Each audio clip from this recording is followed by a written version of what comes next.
இன்னைக்கு இந்திய ஒன்றியத்தை ஆண்டு கொண்டிருக்கக்கூடிய ஆட்சியாளர்களுக்கு நம்முடைய தமிழ்நாடு மேலையும் தமிழ்நாட்டு மக்கள் மேலையும் ஒரு பயம் இருக்கு.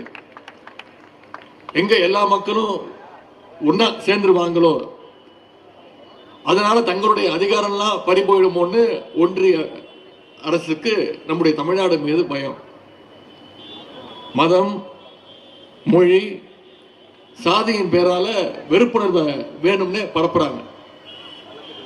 நான் இங்க மதுரையிலிருந்து உங்க முன்னிலையில நான் உறுதியா சொல்றேன், அவங்களுடைய எவ்வளவு முயற்சி பண்ணாலும் நிச்சயமா தமிழ்நாட்டுக்குள்ள அவங்களுடைய பிரித்தாளரை சூழ்ச்சி எந்த நாள்லயும் வெற்றி பெறாது. தமிழ்நாட்டு மக்கள் அனுமதிக்கவே மாட்டாங்க. ஏன்னா தமிழ்நாடு எப்பொழுதுமே ஒரு தனித்துவமான மாநிலம். மக்கள் மத்தியில பிரிவினையை ஏற்படுத்தி, பிரிவினையை தூண்டி, கலவரத்தை ஏற்படுத்தி, அந்த கலவரத்தில் எப்படியாவது குளிர்காயலாம்னு நினைக்கின்ற பாசிஸ்டுடைய நினைப்பு நிச்சயம் தமிழ்நாட்டு மக்களால் வீழ்த்தப்படும்.